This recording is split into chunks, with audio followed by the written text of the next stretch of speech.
Hey, y'all, it's Trent on the Loos, and here we are into Easter week, getting right through the middle of it, 2024.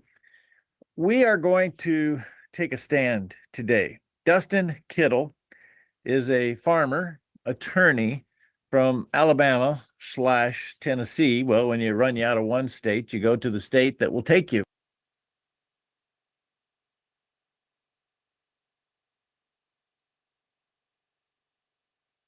So many times there are things that happen in our life, no matter how egregious or how benign they may be. And we just typically say, oh, well, that's the way that it is. Fortunately, we have people in this world like Dustin Kittle who don't say, oh, well, that's just the way that it is. Because he basically made a pledge to his father in the 80s. How many people today remember what the farm crisis was of the 80s? Quite honestly, I'm just barely remembering it myself. I graduated high school in 1984. That's when I decided that I was going to be in agriculture and farming and ranching for the rest of my life. And yet so many things changed in the structure of acquiring capital, and the banks were requiring things they've never required before. A lot of that was driven because of the need for revenue. And quite honestly, whether we want to admit it or not, it was the oversight of the federal government and what the FDIC, which is a non-part, not even a federal deposit insurance, is not even part of the federal government. It's the outside agency that comes in. I've been a part of a bank that was taken over by the FDIC, seized, and started up anew. I've lived through that. I know what that's like. The banking system is vulnerable, and where it's not vulnerable, it's tyrannical. You'll see what I'm talking about when we get into this discussion with Dustin Kittle, attorney/farmer from Alabama, when we return with more Trent on the Loose. This is, by the way, part one of two parts of this conversation. He's suing the President of the United States. We'll get to that tomorrow. Trent on the Loose, just ahead.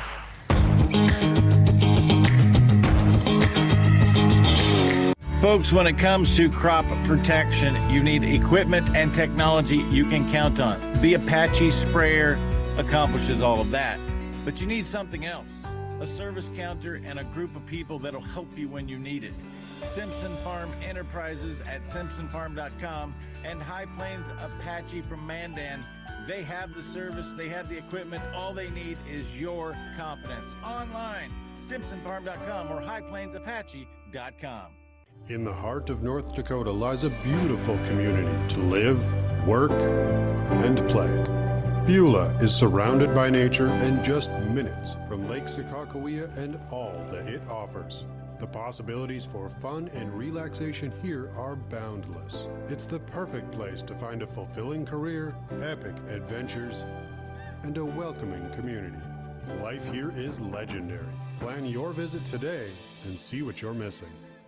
At OLS Tubs, we focus on quality ingredients to create premium, low-consumption supplements that save producers time and money. Our customers see increased profits through better conception rates, heavier winning weights, and less time and money spent on doctoring herds. OLS formulas focus on highly bioavailable trace minerals and vitamins, as well as key ingredients to improve immune response, colostrum quality, and feed conversion. Our exclusive formula propels your livestock to their full genetic potential. This is why we confidently say OLS Tubs are simply the best. Are you looking for something special or one of a kind? At Bassett Motors, we can help you find exactly what you want. Come on in and experience how small-town hospitality and personal service can make car buying a pleasure. We know interest rates are important to you. We have multiple lenders to negotiate your lowest payment. Visit us on Highway 281 in Carrington, North Dakota, and online at BassettMotors.com. Bassett Motors, where our customers send their friends. Trent Loos here for my friend Greg Hager. Do you know why he has been named the Entertainer of the Year? It's because he writes his own stuff. It's because what he writes and performs and entertains will touch you in a way like very few songwriters can touch you. His country, his Christian roots come to life. Visit greghager.com for tour dates, merchandise, and book the show yourself. Use the code GREG24 for a discount. greghager.com.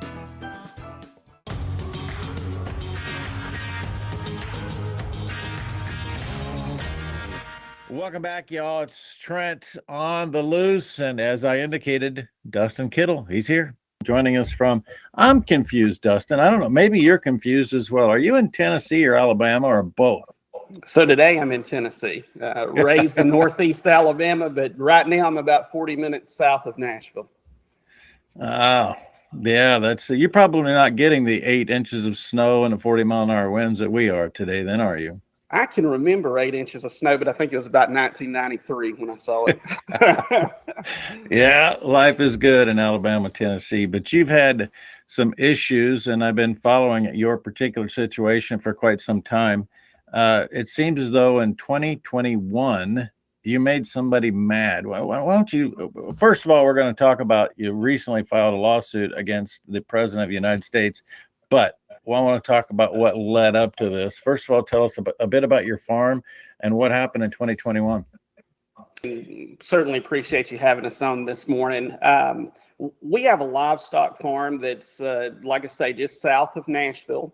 We moved here from Alabama in 2020, and we did our financing with Alabama Farm Credit. And about a year in, just really out of the blue, we had our loans frozen.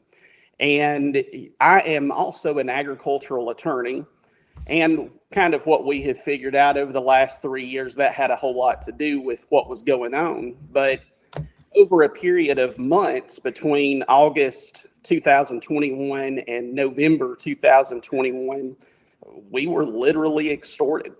The lender hired a private attorney from Birmingham at a law firm that I had went up against when I lived in Alabama and had been successful against in the past. And the conditions placed on us was that we would not have our account unfrozen. We wouldn't do business with Farm Credit again unless we signed a release of claims and agreed to confidentiality. And we refused to do that. I don't understand how you can just be targeted because you're a successful attorney and you beat somebody once in a while in a court case. Is it really that simple? It's I wish it was that simple. There are a lot of complexities to it. One of the things that it had to do with, we think in hindsight, and again, this is taking a federal investigation that they took 657 days to conduct, but we at the time represented the Alabama contract poultry growers. And in Northeast Alabama, that's kind of the poultry mecca as far as they grow for Tyson, Pilgrims, Cook Foods, all of those. And we were really the only attorney that a lot of those people had. While we were being extorted, we now know that there were tens of millions of dollars removed from the poultry borrower's account by Alabama Farm Credit. And right now, they are not willing to pay it back and can't give a real good explanation of where that money went. And so I do think that had something to do with it at the time, but it's a bizarre situation. We had discovered an appraisal fraud originally. And as it turned out, that appraisal fraud was being used on a lot of the poultry borrowers as well. And we reported that to Alabama Farm Credit and really after they had frozen our loan accounts. They were so paranoid, I feel like, about some of the things that were going on and the fact that I was an attorney. And all of a sudden, when I start just asking a couple of questions to them, they all panicked and froze our account. And then it became a game of, we're going to do whatever it takes to make you sign a release of claims and agree to confidentiality so that nobody ever knows what's going on. It's been the most difficult ordeal I've ever dealt with personally in my life. And we're still dealing with it today, which is why we had to file suit against President Biden. Mm-hmm.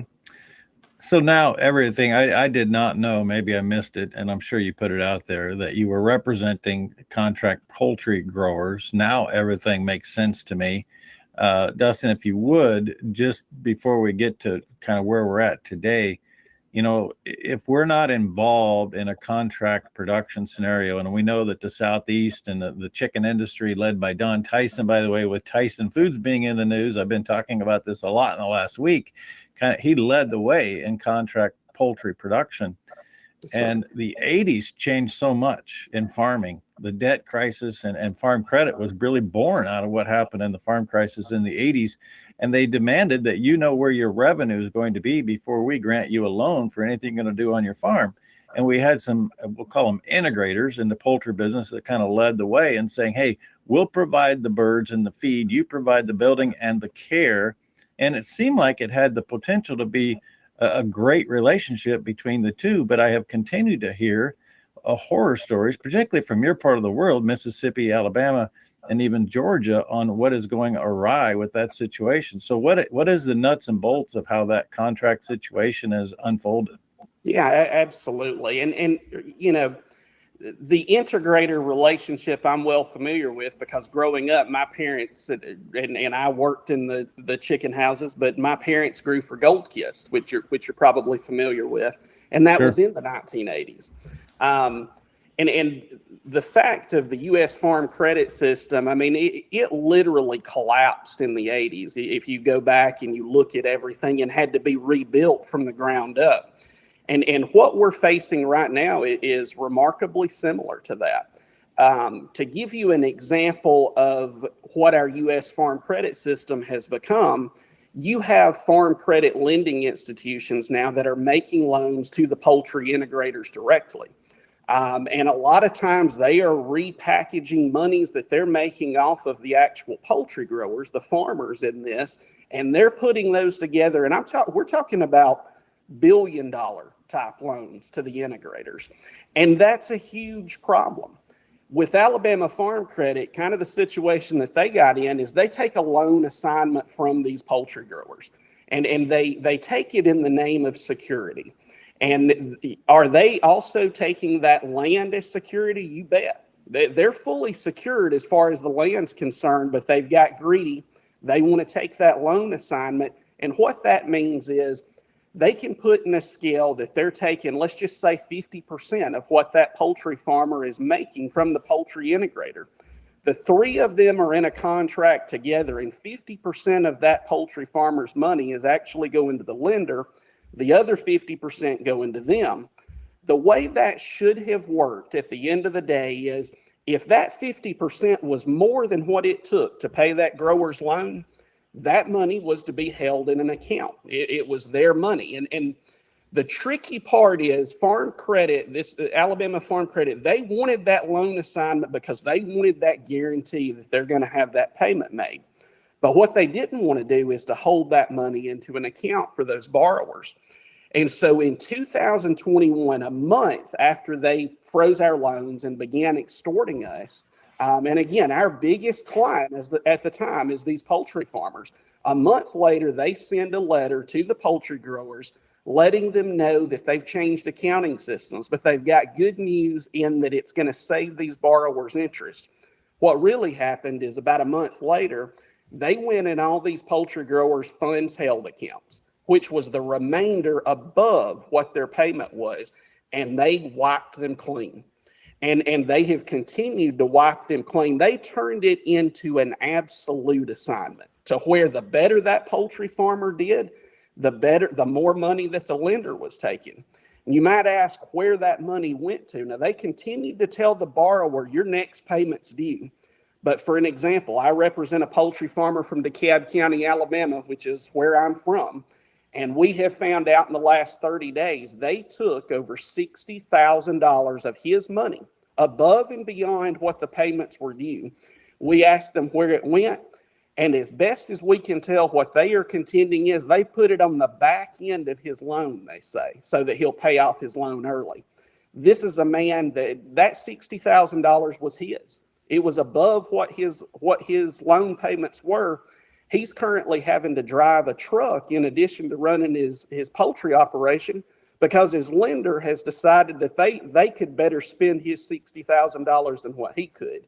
And you multiply that out by over 1,000 people at Alabama Farm Credit, and again, you get to that number we're talking about, which is somewhere between $50 to $100 million that's unaccounted for. And where did that money go? We don't know for sure, but I can tell you this.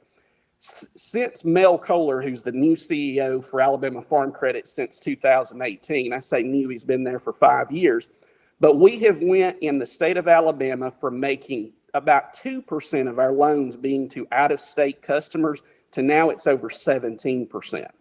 And what they've done is they've repackaged a lot of that, grouped together with other farm credit lenders across the country, and they make these mega loans. And we cited in our complaint to Biden, one of those mega loans went to Verizon. I mean, and you think about, go back 100 years to when this farm credit system was first envisioned. And you go all the way back to when Teddy Roosevelt is actually the person, he was the president that kind of led the movement to get everything going on this. Certainly, it was never intended that our U.S. farm credit system would be in some kind of competition with the farmers. And essentially what we've turned the farm credit system into is a program that is funding the farmers' demise. They're doing it themselves.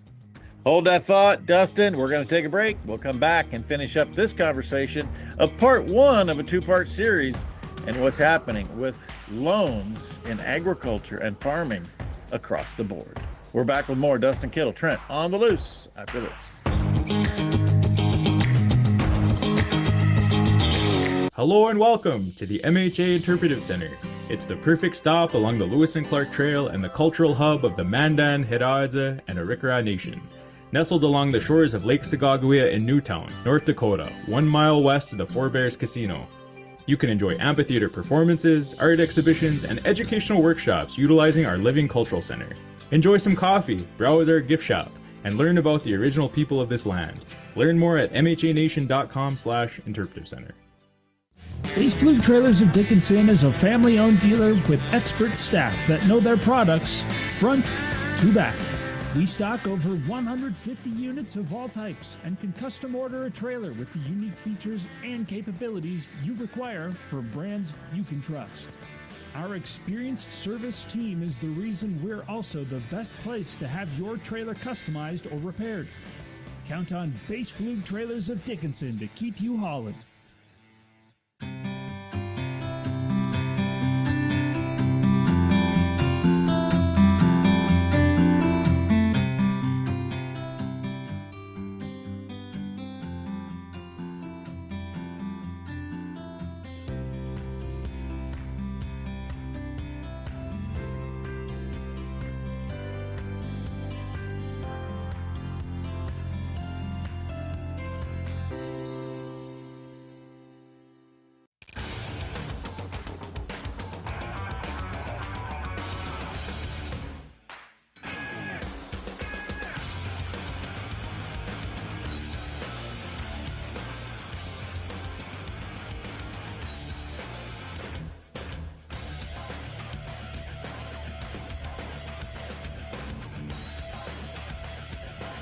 Stop out to our facility, Highway 22 South.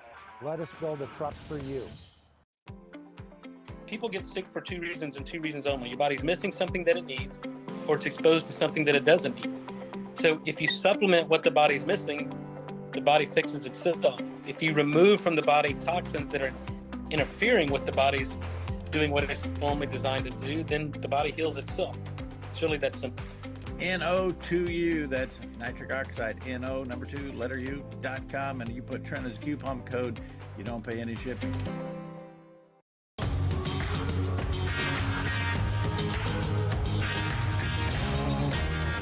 Welcome back, y'all. It's Trent on the Loose, on the left or the right, it doesn't matter. We're coming back at you, Dustin Kittle. I think that's fair to say that it is crony capitalism, because what I see pretty clearly here is that you have developed some large end users in the Alabama farm credit system who don't like you holding their feet to the fire on what is legal and what's not legal according to the contracts with these contract growers.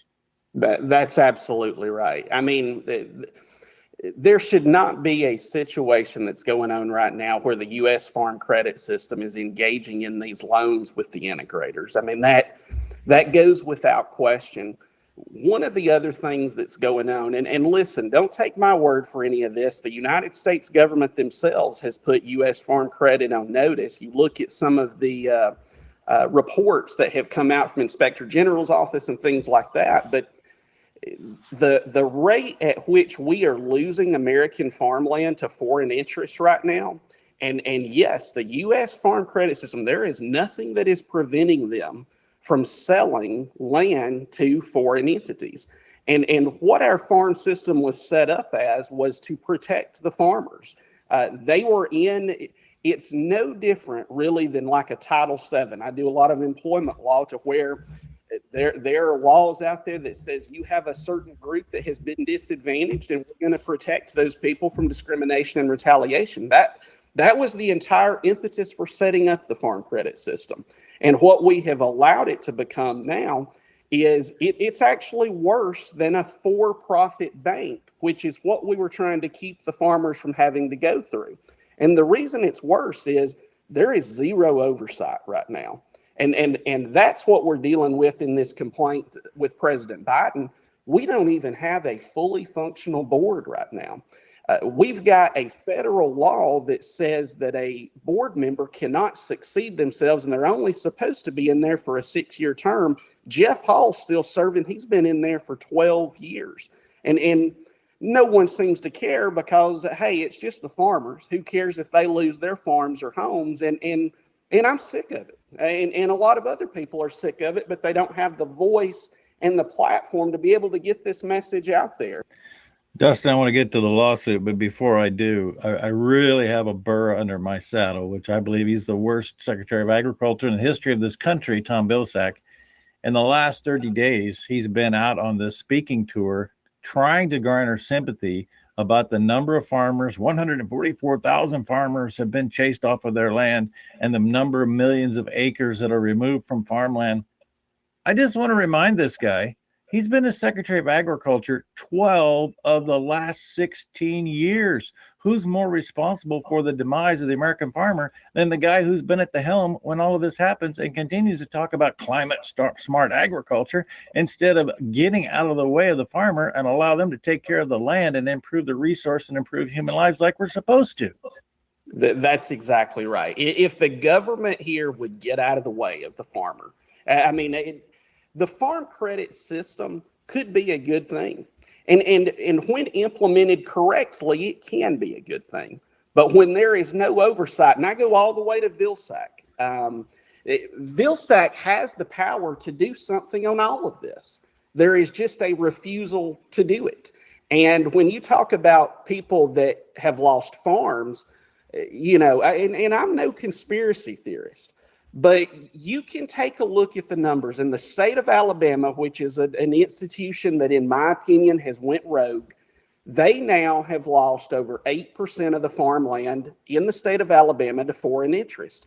And that really has all happened over the last 5 years. And you look at who has been in control as far as the politics are concerned, and this shouldn't be a political issue. It shouldn't be a political issue that we're wanting to protect America's farmland and keep it with America's farmers and ranchers. That shouldn't even be an issue that's in dispute. But for some reason, we've allowed these loopholes to exist knowingly, and we've allowed our farmland to be funneled to foreign interest. Can you go into greater detail about that 8% in Alabama that's been lost to foreign interest, Dustin? Absolutely. And there are reports, and I'll post some of those today, but there are reports to where and I'm talking about government reports. This isn't somebody that's come in from left field. The United States government is alarmed. Alabama is third in the nation as far as the total percentage of farmland owned by foreign interests. And I want to say that Maine may be number one. But when you look at acreage there with the state of Alabama, you've got a serious problem. And you can pull up a map and look at the foreign interest. And let me tell you when I first was tipped off to this. When we were going through our own federal investigation with the U.S. Farm Credit Administration, you have a right, and I encourage all of the farmers across the country who are farm credit borrowers to do this. You have a right under federal law to find out who your fellow stockholders are. And I'd encourage you to pull that stockholders list and you take a look at some of the names and locations of some of your fellow stockholders. And as I went through that list, I knew pretty quickly something is up here, because we're not talking about a couple of names. We're talking about a lot of names. And then all of a sudden you piece everything together there to where Farm Credit, that has 40% of the nation's agricultural debt that they're in charge of, where these, again, where we're taking farmland and we may move the American farmer or rancher off and we're selling it to the highest bidder, there's no one that wants to come in and bid higher than foreign interest. And it has become a national security threat at this point. I had no idea that Farm Credit controlled 40% of the nation's farm debt.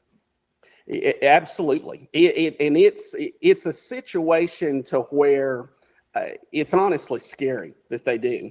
Because again, when I talk about the fact they've insulated themselves, they report to no one. They are not under a committee of Congress. They are an independent entity that answers to no one. You can't even sue under the Farm Credit Act. They have taken away the farmer's right of a private action. So in our situation, circling all the way back, we were being wrongfully foreclosed. We never missed a loan payment. And all of a sudden, we have a private lawyer telling us, if you don't sign this, if you don't swear to confidentiality and go away, we will take your farm. And they went so far as to send a foreclosure notice to my mother, saying, if your son doesn't sign this, we'll take your farm too. I mean, that's the level of pressure they put on us. Now, thankfully, and I say thankfully, I destroyed my life basically, and I liquidated everything we owned to pay them off to get away from them 20 years early. And right now, what I'm doing as far as this free speech, that's all I've got left, is to be able to tell what happened on this, in the hopes that these people that did this will be brought to justice. And I'm talking about Alabama Farm Credit, all the way up to the U.S. Farm Credit System, who knew this was going on, and they failed to act knowing we had no other recourse. I just watched a report as BlackRock, and if everybody doesn't have somewhat of an idea who BlackRock is today, you need to get well versed, because they have made their millions and billions by preying on those that have debt and controlling debt. And you think that about 40% of the farmers' debt in this nation under one umbrella in this country, and the government, who does not have a concerted interest of domestic food and fuel production for our free future in mind, it makes us very, very wary of what kind of an acquisition, and talk about crony capitalism, this could be done tomorrow. You're absolutely right. And there is an arrogance to it all that you're not going to stop us. And I'll close kind of on a couple of points. Number one, go back and look at these congressmen who actually put forth bills to try to keep U.S. Farm Credit independent so that there was not oversight. And in that information, what they tried to tell people and getting them to vote, the farmers want this independent. They don't want the government to be intervening. Listen, that is all a false flag that's being put out there.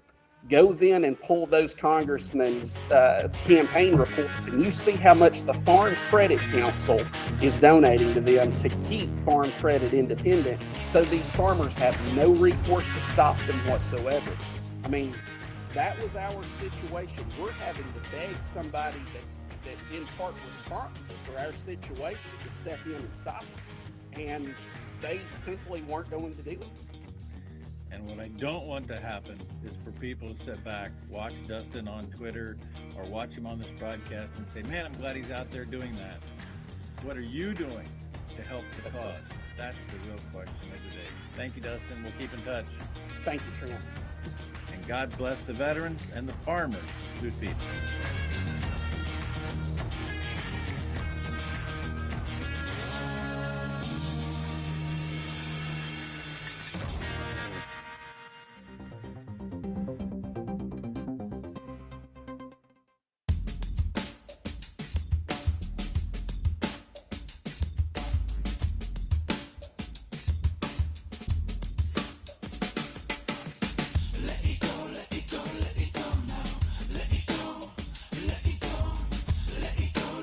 Kind of see it, Trent.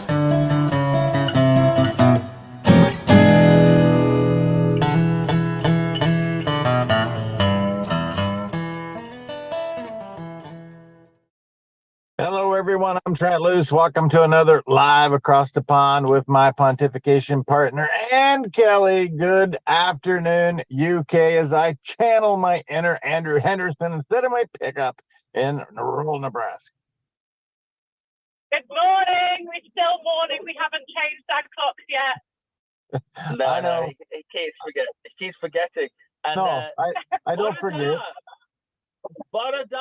I'm in Wales today. So I'm in North Wales, finding out about the farmers. And what I've found out so far, I've only been here 3 hours, is quite disturbing actually, because it seems like there's Trent from all that far away in Nebraska has sort of predicted this, but there is civil war breaking out here between farmers. Civil war between farmers. That's the thing I'm picking up so far. I have to say, Andrew, that was a terrible Welsh accent. I know. So tell me more about that, Andrew. What's the Civil War? Well, the National Farmers Union, and I've got to be careful because I've been to certain farms, the National Farmers Union are getting bombarded by Welsh farmers who want to take similar action against the Welsh government, which is Labour, by the way, our version of the Democrats that are not in power in England. They want to take the same sort of action that the French farmers and the Spanish farmers are taking against their government. But there is quite a lot of traditional conservatism within the National Farmers Union in Wales. So we've basically got a faction of farmers who don't want to take direct action and a faction of farmers that do. But they're both united in one thing, and that is that the Welsh government is terrible for the future of farming. And that doesn't bode well for the United Kingdom, given that the party that's running Wales is about to win a landslide in the elections in the United Kingdom. So this is pretty big stuff. Yeah, well, in England and in the rest of the United Kingdom, because I think they'll win a landslide in Scotland too. The Labour Party are the alternative. We're the only country in the world that I know of that's going to elect a globalist worshipping government. Everybody else is going away from it whilst we go towards it. It's frightening. Luke is getting very clever with his production capabilities. You missed his thumbs up he gave you because you're sitting there talking with your thumb up, and so Luke gave you a thumbs up. He's good. I like Luke's he's a backroom boy with brains. That's what I'm going to say. He's brilliant. Anyway, carry on. Why can't you just call him a production partner? I think backroom boy says everything about the tenacity of the lad. Great guy. Carry on. Yeah. Okay. So where's this going to play out? Well, I don't know yet. This afternoon will be very interesting because we're going into an area of a very, very much a dairy area on what's called the Trent Peninsula, which is a peninsula of dairy farmers in North Wales. And I will go and see some farmers with a colleague who's with me now, and we'll find out more. But at the moment, we've been to a couple of farms and two very different points of view, that's for sure, in terms of what's happening. So do you have the same dynamics in that in the United States, there's a different thought process with people who are livestock people versus those that are dirt farmers? No. This is very clearly Wales. We don't have dirt farmers, as you put them. They're all livestock farmers. Some of them might only be sheep, but they're 99.9% livestock farmers in Wales. So they all have a common cause. It's beef, sheep, and dairy. Mostly beef and sheep, to be fair. Yeah, but that's. And don't forget our fabulous chicken farmers. I don't know if I'm in a good signal patch right now. Yeah, there is. Our fabulous chicken farmers. We have. We obviously have to register our cattle, which I know Trent. You have your issues with that, as we do. But have you heard, Andrew? There was previously a registry for more, but as of the end of this year, even if you have one pet chicken or one pet duck, you have got to join the bird register. Yeah. Have you heard that, Andrew? Yes, I have, and I'll explain that because your phone line isn't great, so you might have to explain it again. But yeah, there is going to be a change of law towards the bird community, which is going to force farmers that farm chickens to register into that industry, and there'll be some more traceability there, as you know, trying to pretend that that these flocks are a threat to our indigenous birds. It is crazy what's going on here. Yes, there are some Welsh farmers. Go on. Kelly, we're not even talking farmers. We're talking if you have a chicken in your. Yes, I know. We're talking if you have a chicken in your back garden. Yeah, you have to register it. Yeah, I know. Actually, the chap I'm with today, he's got an African grey parrot, one-legged, and I'm not joking. At the moment, it's got a bad leg, and he'll have to register him as well. And this parrot has a lot to say for himself because I've heard him, I've seen him on some videos. So there you go. So there's two things I want to add to that. One, I want to do an update, and this is where you're headed and why Kelly's bringing this up and why Wales is talking about doing. It's all of the UK, whoever's doing that. Last week we kind of broke the story because I had an inside track on the situation with dairy cows in Texas, and we know that there's a 10% fall off in their milking if they're after their 2-year-olds or first calfers are getting along fine. Well, now that more information is coming out, they're blaming that on avian influenza. They're saying that the cows are interacting with birds and it's somehow avian influenza that's causing this problem. And there are reports in a larger area now, but the whole thing just continues to be strange, but it's getting a lot of attention and causing a lot of consternation. Secondly, we briefly talked about what was happening in Oregon, and yesterday I had a conversation, which will air on Trent on Loos Monday, with a dairy woman, Christine Henderson, in the state of Oregon, where they're trying to do the same exact thing of what you just described, only not calling it register, calling it a permitted CAFO. If you have one animal that is on a solid surface for any period of time during the course of the day, you are considered a CAFO. And for those that may not know, the official definition of a CAFO is concentrated animal feeding operation, which throughout the course of U.S. agriculture, a CAFO has been 1,000 animal units. And now the state of Oregon is trying to get people to permit if you have one animal. Well, there's a group of 4 dairymen that have filed a lawsuit back in January. And the latest is that the Oregon Department of Agriculture announced this week on Monday that they are going to roll back this permitting process for dairy animals. So there's 4 dairymen who have a total of 12 cows combined have filed a lawsuit against ODA, Oregon Dairy Department of Agriculture, and so they're rolling back for the dairy. So if you have 2 chickens that are in a barn that have a solid floor, you still have to be a permitted CAFO. This is absolutely asinine and must be shut down, period. It speaks right to the same story that you guys are talking about. Well, it's making us all totally reliant on government, isn't it? That's what this is all about. It's the globalist way forward. It's to make everything reliant on your cooperation and your relationship with your government. And it's also going to create jobs. This is how you see, your installed president at the moment trying to pretend that he's creating new jobs. Well, he's creating new jobs by IRS agents, by this sort of nonsense. They're not real jobs. They're not sustainable, and they're certainly not affordable. So to your point, Andrew, to your point, I read the entire 50-page document on this permitting process, and one of the components is you will have someone, a bureaucrat, inspect your facility within every 10 months or sooner if there's a complaint against your said CAFO. So you're absolutely right. It just increases the bureaucracy total nonsense, total control, and must be shut down. That's exactly Well, where we're at already in England.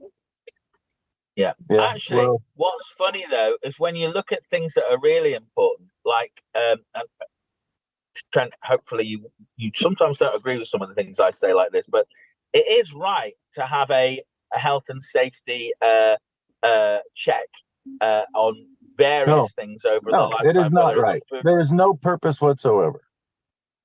So when you have a restaurant that kills people with poisoning them, you don't think that health and safety should go in and find out what the problem is? And tell me how often that happens. Where's the risk?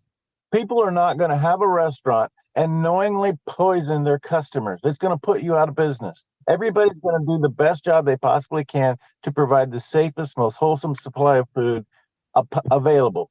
There are mistakes that will be made. Things happen. But you don't need a bureaucracy to ride herd over all of that. We got to get out of here. We got Kelly Seaton. We can see her now. Andrew Henderson, Trent Loos. We're back with the second half, live across the pond after this from the pickup. They wanted me to sign that release. They want to shut me up today. And the reason for it is I'm exposing all of the, not just weaknesses, the failures of the farm credit system. And again, it has been turned into a political issue when it shouldn't. And it is not an entity any longer that is protecting America's farmers and ranchers. It's their enemy.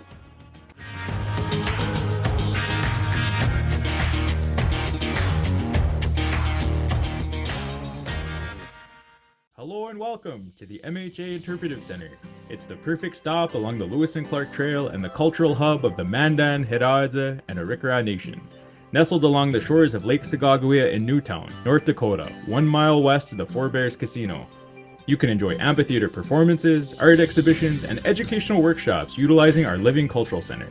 Enjoy some coffee, browse our gift shop, and learn about the original people of this land. Learn more at mhanation.com/interpretive center. Trent Loos here for my friend Greg Hager. Do you know why he has been named the Entertainer of the Year? It's because he writes his own stuff. It's because what he writes and performs and entertains will touch you in a way like very few songwriters can touch you. His country, his Christian roots come to life.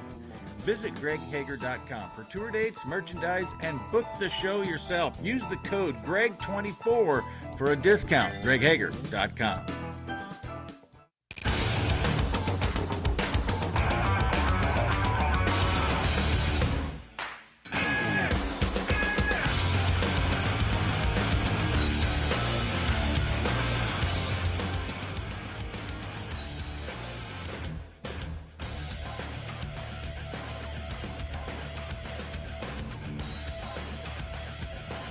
Stop out to our facility, Highway 22 South.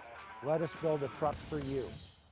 Base Fluke Trailers of Dickinson is a family-owned dealer with expert staff that know their products front to back.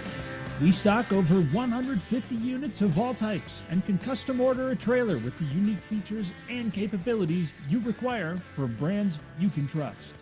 Our experienced service team is the reason we're also the best place to have your trailer customized or repaired. Count on Base Fluke Trailers of Dickinson to keep you hauling. Are you looking for something special or one of a kind? At Bassett Motors, we can help you find exactly what you want. Come on in and experience how small town hospitality and personal service can make car buying a pleasure. We know interest rates are important to you. We have multiple lenders to negotiate your lowest payment. Visit us on Highway 281 in Carrington, North Dakota, and online at BassettMotors.com. Bassett Motors, where our customers send their friends. Folks, when it comes to crop protection, you need equipment and technology you can count on. The Apache sprayer accomplishes all of that, but you need something else. A service counter and a group of people that'll help you when you need it. Simpson Farm Enterprises at simpsonfarm.com and High Plains Apache from Mandan. They have the service, they have the equipment. All they need is your confidence. Online, simpsonfarm.com or highplainsapache.com. Look, so see these cows here, Trent.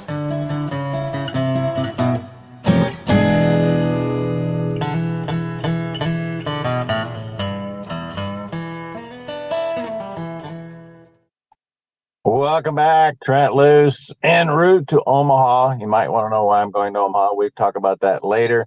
Kelly Seaton, she's en route somewhere. We're going to ask her where Andrew Henderson with a chap alongside, not Damien.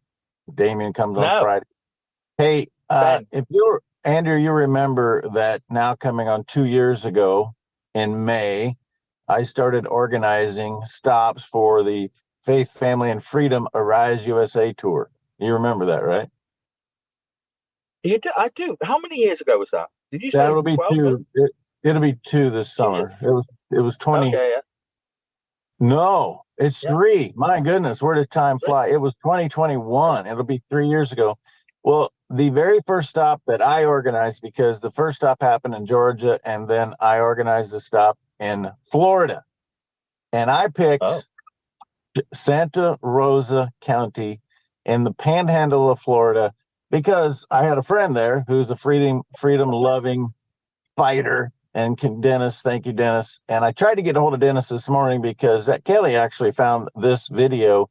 But this is exactly what I'm talking about when we talk about a sheriff who understands the Constitution and a sheriff who stands up for his people. Sheriff Robert Johnson from Santa Rosa, Florida, the county, Santa Rosa, Florida. Take it away, Robert. As to the person, we don't know which homeowner shot at him. I guess they think that they did something wrong, which they did not. If somebody's breaking in your house, you're more than welcome to shoot them in Santa Rosa County. We prefer that you do, actually. So whoever that was, you're not in trouble. Come see us. We have a gun safety class we put on every other Saturday. And if you take that, you'll shoot a lot better, and hopefully you'll save the taxpayers money. Hey, hang on. Can I just say something? First of all, I totally agree with that. If somebody's trying to burgle your house and you've got a gun and it's legal, but the question is, are you supposed to shoot them dead or just injure them, Trent? You tell me. You're an American cowboy. What would you do? You shoot to protect your family and your property. And I just can't believe Robert Johnson said you'd save the taxpayers a lot of money if you shoot well. But that's a true story. And that's exactly what we should be promoting. And it would detour crime. It'll be less crime if people take that approach instead of sheriffs who try to kowtow and protect some societal challenge that we have. Because we have the rights in place. Follow them. Okay, well, I must admit, I never thought I would agree with that. But now that we're hearing about these immigrants being asked to go and squat in your houses, what else can you do to defend yourselves? So I have to say, what's your thoughts on that, Kelly? You got the clip. What's your thoughts? Over here, we have funny rules about it, don't we? So if you shoot somebody or injure somebody that breaks into your house, then if you get them from behind, then they were running away from you, so you're wrong. And if they're coming towards you and you injure them, like coming towards you front ways, then that's apparently self-defense. You explain those rules to me, Trent. But there was a clip, I don't know if anyone else has seen it, there was a clip this week, I think it was yesterday actually, of a guy on the tube, I presume, in London, attacking somebody with a sword, and the passers-by, everyone else on the train just ignored it.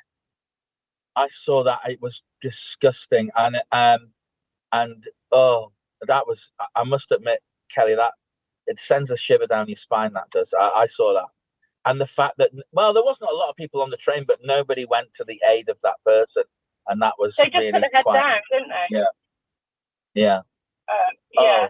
So, yeah, over here, Trent, the rules are a bit different. You can't attack somebody from behind because then they're running away from you. Well, that reminds me that 1776 was for a good reason, but I'm not sure we fully got our job. Yeah. So, Kelly, what do you do? You're out and about. What do you got going on? You're going to a show? Did I understand that?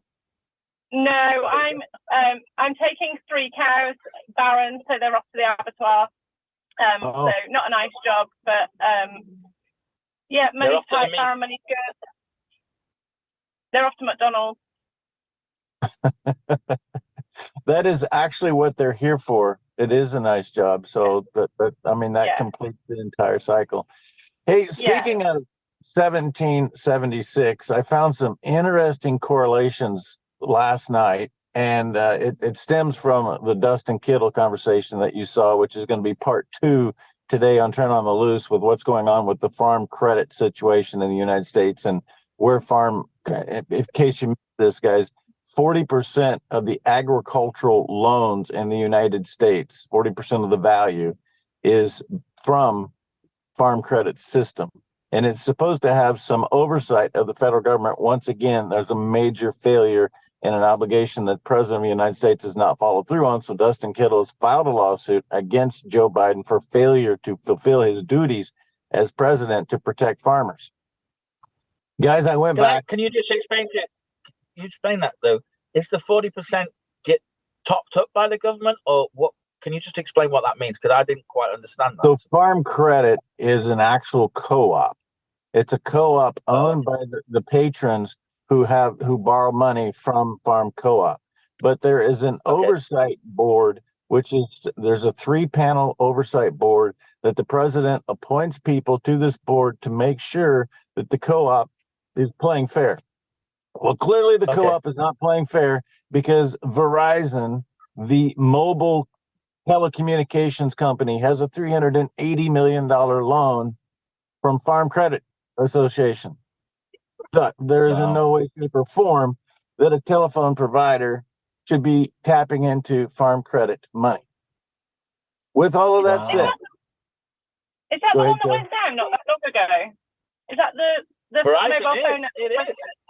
Yes, it is. Verizon is one of the ones that went down. You're right. I saw that. That's one where they lost. They were a cyber attack and they went down. Yeah, you're right. Anyway, it's not relevant, but that's true. Sorry, Trent. No worries. I'm not sure I have time, but I'll try to get through this. 1776, y'all know what happened. 1791, we create the first national bank in the United States. 1791. It failed and broke down in 1811. Does anybody know what happened in 1812? The War of 1812. The War of 1812, which ultimately led to Francis Scott Key writing the national anthem, the Star Spangled Banner, which has gotten a lot of attention this week. So from the bridge came down, it was named after him. Oh, right, yes. In 1812, from 1812 until Martin Van Buren was elected in 1836, the second national bank, and it broke down. And it broke down, and Martin Van Buren converted it to free banks, where there was less of a charge and no government overrestriction or overreach. And he said, let the banks do what the banks do. They'll take care of their people. Martin Van Buren, 7th President of the United States. Well, guess when that broke down? 1863. What's the significance of 1863? Civil War. Civil War. So 1863, we develop another banking system, which has a tremendous amount of tight controls. And guess when that broke down? 1913. 1913, when the Federal Reserve was created. What happened? I know where this is going. What happened in June? What happened in June of 1914? 1 year later. First World War. Yeah. There, I and think then there's a pattern. In 1933, we had the Agricultural Banking Act that was put out by FDR. And we know what happened in the 30s, leading up until 1939, when Hitler started doing what Hitler did, and then we got involved in 1941. 1976, there's a revision to all of this. What happened to the farm situation in the 80s? Every single time there is a crisis in the United States or around the world, there has been a major shift in the banking system, who controls it and who controls the access to capital. And here we are today talking about farm credit and what a disaster it has become from a national standpoint, on the brink of what? World War IV. Well, 3 maybe. Well, it might be 4. Did I miss one in the middle there? I knew I took a nap, but I didn't know I slept that long. I would argue we've been in World War III for 4 years. I'm not going to argue with it. And I wonder when people really understand what's really going on. But now, I think it's now going to come out of into the open because they're trying. I watched a very good Neil Oliver thing the other day where he's explaining that they now lie so much that people know they're lying, and they don't care that they know they're lying because they think they're winning, and that isn't going to work. He doesn't think. I agree with that. Which leads me to why I'm sitting in my pickup today. Yesterday, I saw where the USDA Secretary of Agriculture, Tom Vilsack, is going to host a roundtable in Omaha this morning at 10 a.m. And it said for credentialed press only. So obviously I sent in my request, and lo and behold, much to my shock, they granted me permission to come and watch this roundtable. And Tom Vilsack's going to talk about how we can do a better job building a rural economy in this country. I can't wait to ask him how he's going to build a better rural economy when, in fact, his banking system that they're supposed to have oversight of is a disaster. Brilliant. Oh, I can't wait to hear about that. Where you been? Yeah, I can't. I mean, first of all, it's great that you've snuck in under the fence. But well here's the part you don't know, and we got to go. The last time I had a conversation with Tom Vilsack was in an interview over the phone. He hung up and he said, "Trent, I don't even know why we're having this conversation. Click buzz." So I plan to pick it up right there with Tom Vilsack today. Live across the pond, regaining control for the farmer, one bite at a time for Kelly Seaton, Andrew Henderson, Trent Loos. We'll see you on Monday. Have a great Easter. No show tomorrow. Well, it'll be recorded. Okay. I'll see you on Monday, everyone. Have a happy Easter.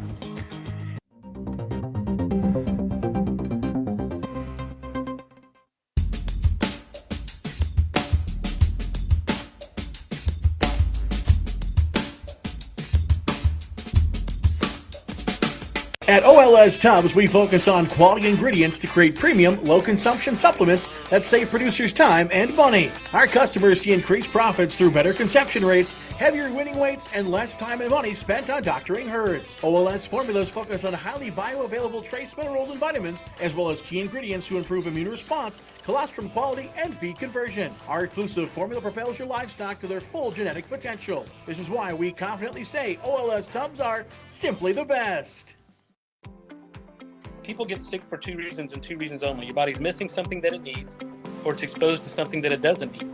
So if you supplement what the body's missing, the body fixes itself. If you remove from the body toxins that are interfering with the body's doing what it's only designed to do, then the body heals itself.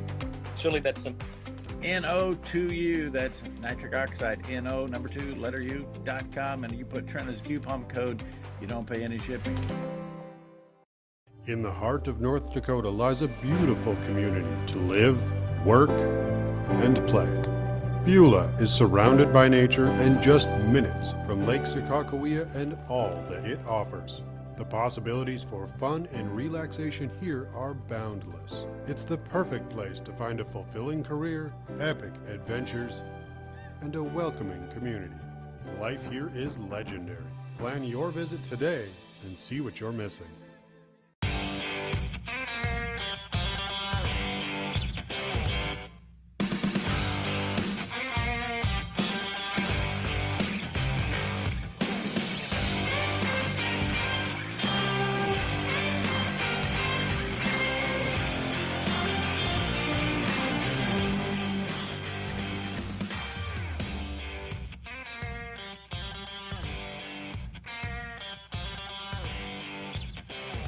Open Range is going to be like a digital magazine, I call it. We're going to be looking at a variety of subjects from agriculture, energy, sports, art, politics, of course, and we will be talking about a lot of subjects, having a lot of guests on, and I'm going to have a variety of co-hosts. One of them is Memo Barreto, Gail Wetzel, Gene Grainer, Dustin Goverlau, and Daryl Lease. Welcome to Open Range, weeknights at 9 p.m. Central Time on Beck TV.